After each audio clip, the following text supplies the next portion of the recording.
السلام عليكم ورحمة الله.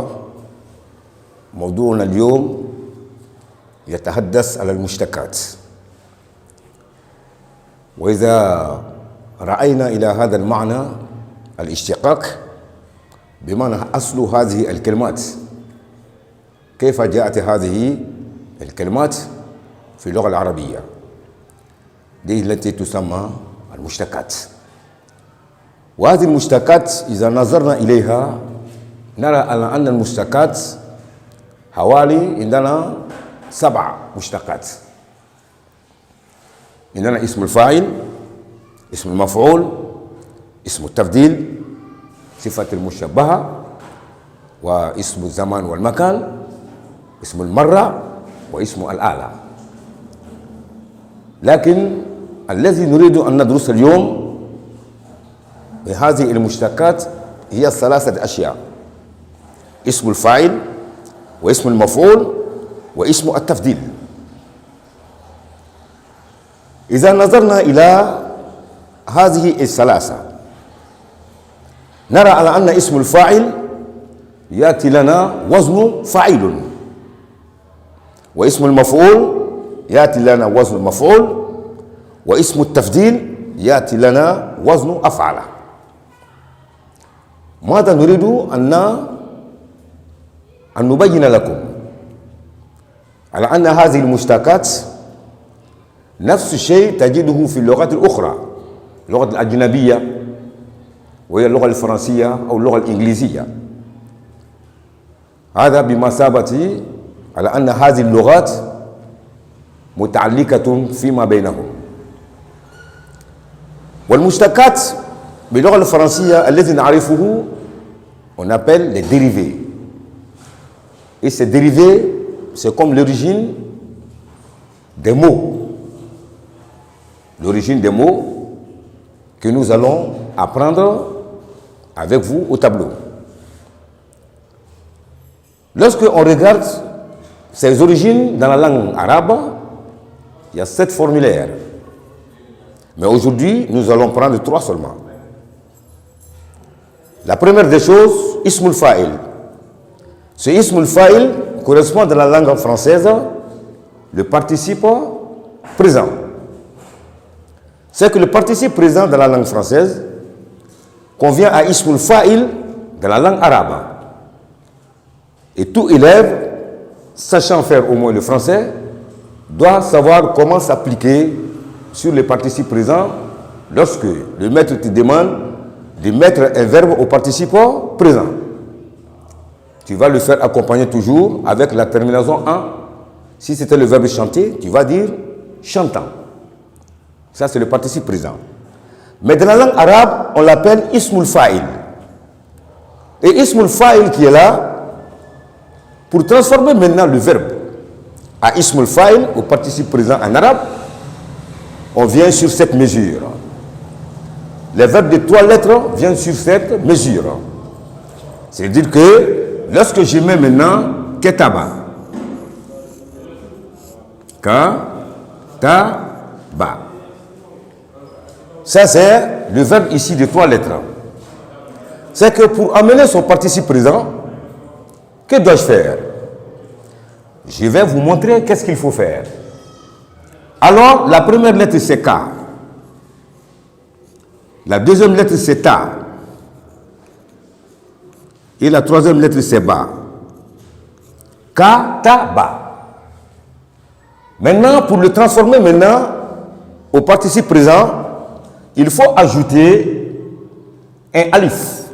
C'est-à-dire qu'une lettre d'allongement. Un alif après la première lettre. C'est que ça devient K, et le T ici qui est A se transforme en I. K, Ti, et le bas se termine en U. On dit Katibun. Cela veut dire que ce participe présent en arabe est comme un nom.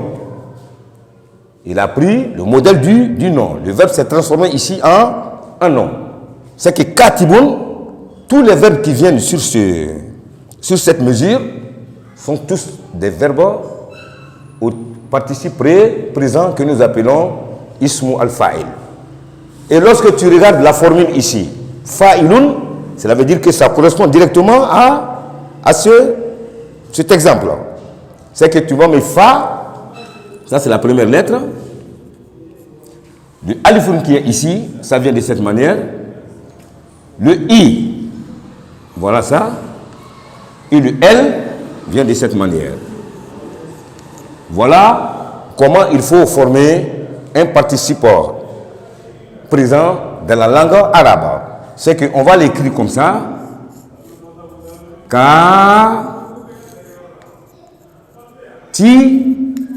Katibun. Ça, c'est l'exemple de cette manière. Et si on vient aussi sur le participe passé, le participe passé aussi vient de la même manière que nous avons mis ici. L'exemple aussi, c'est comme ça. C'est qu'avec le verbe kataba, on ne va pas changer de verbe. On vient ici, kataba. La première lettre ici, ça fait M. Ça devient ma. La deuxième lettre, ça fait F. Ça vient comme ça. La troisième lettre, ça fait A. Et il est couronné avec OU. La quatrième lettre, ça c'est le waw. Et cinquième lettre, le L.